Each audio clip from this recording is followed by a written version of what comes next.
Hello there. We're going to have a little look at this tune on page 31 of your Team Brass book, which is My Favourite Things, which, as I'm sure you'll know, is a song from The Sound of Music.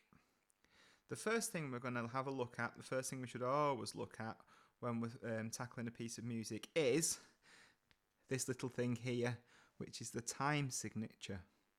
Okay, and this tells us in this particular piece that we have 3 crotchet beats in each bar. Okay, so for a little exercise and get us to thinking about 3/4, I'm going to set my metronome off. Let's have a look. There we go. And as you can hear, I've got my metronome set in 3/4 time. So at the beginning of each bar, there's a slightly higher pitch. 1, 2, 3, 1, 2, 3. So what we're going to do is we're going to clap every time we hear that higher pitch. So here we go. You join in.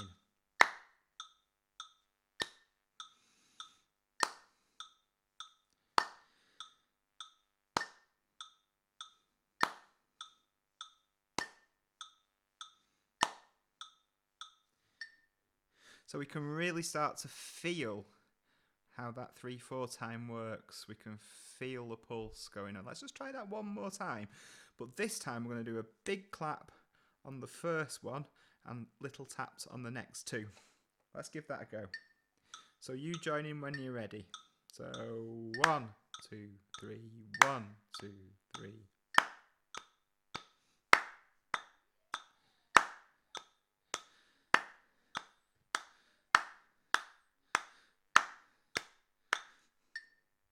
Okay, so you can try that and see if you can really feel that pulse in 3/4 time. It's very different than 4/4 time, which we quite often use at this stage.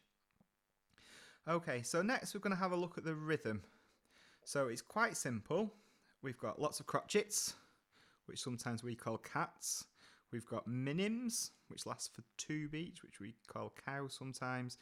And then we've got this one here, which we have come across before, I would imagine, and that's a dotted minim, and that lasts for 3 whole beats. Okay, so what we're going to do first is we're just going to go up to here, okay, up to that note there, and we're going to clap the rhythm. So again, I'm going to put my metronome on, I'll count to 3, and then we're going to clap from the beginning up to here, and you can clap along with me. Okay, so here we go, metronome going on after 3. And 1, 2, 3.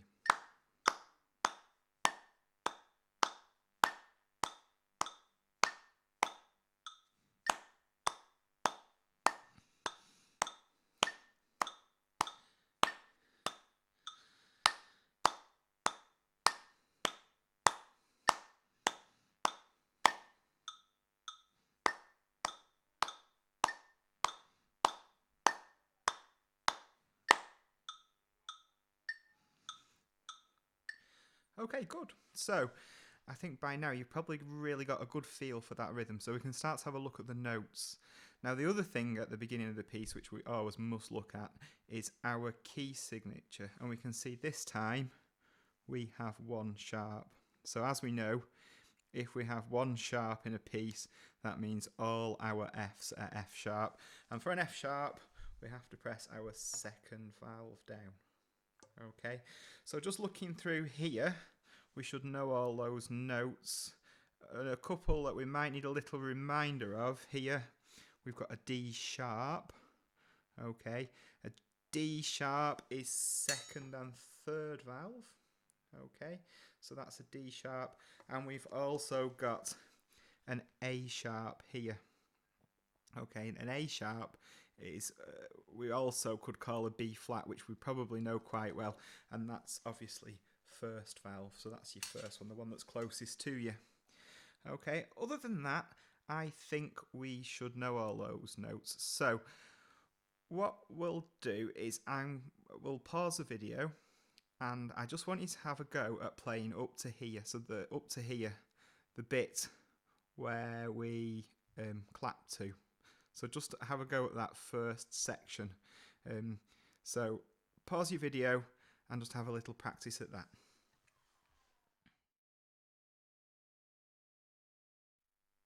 So hopefully that went quite well and we got most of those notes right and in the right place.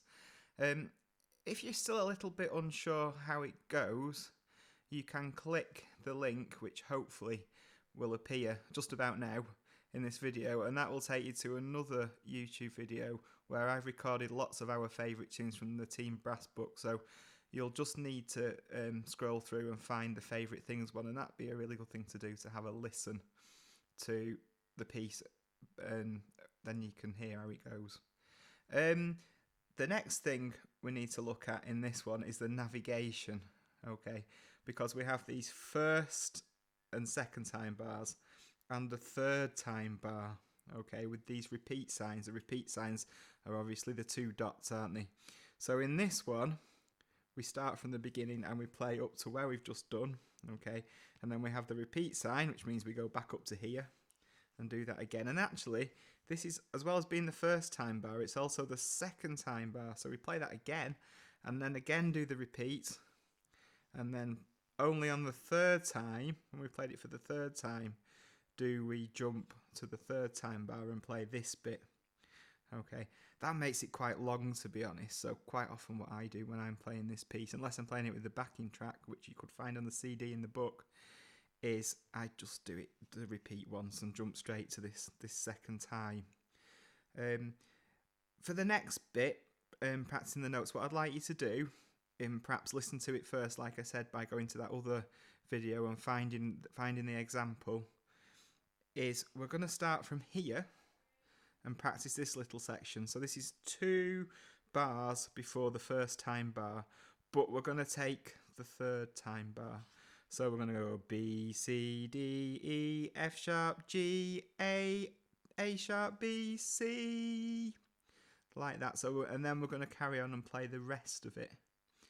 Okay, when we get to this bit here, you're going to need a big breath. That's a long note, isn't it? These, don't forget, and we've got some here as well, these ties means we have to tie the notes together and make them into one long one.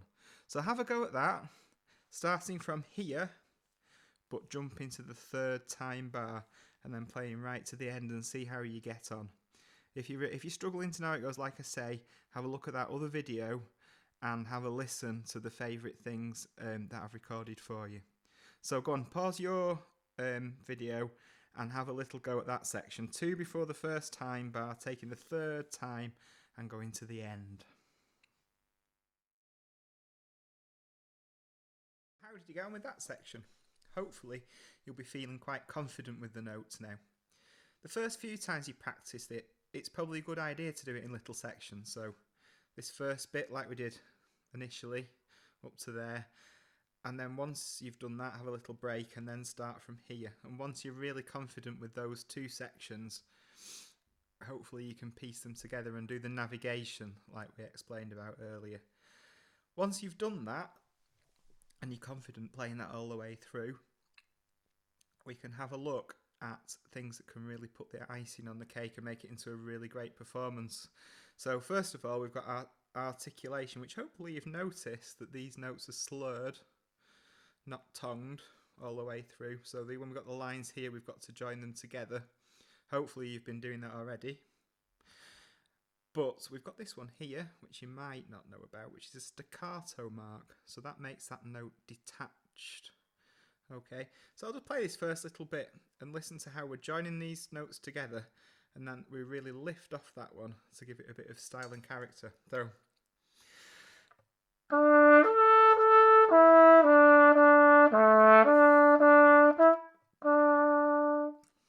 okay, so you can hear how we're really detaching that F sharp to make it sound like when we're singing it. And the other thing that we need to look at is our dynamics. So we start MP, mezzo piano, quite quiet. Then we've got an MF, so a bit louder, mezzo forte, which means medium loud, doesn't it? And then we've got some fortes, which means loud, the Fs here. And we've got these in between. So we've got these where the lines get further apart. It's a crescendo, so getting louder. So we need to make something of that.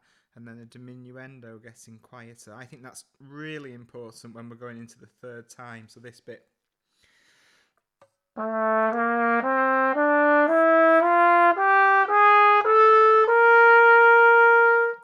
think that makes it sound quite dramatic.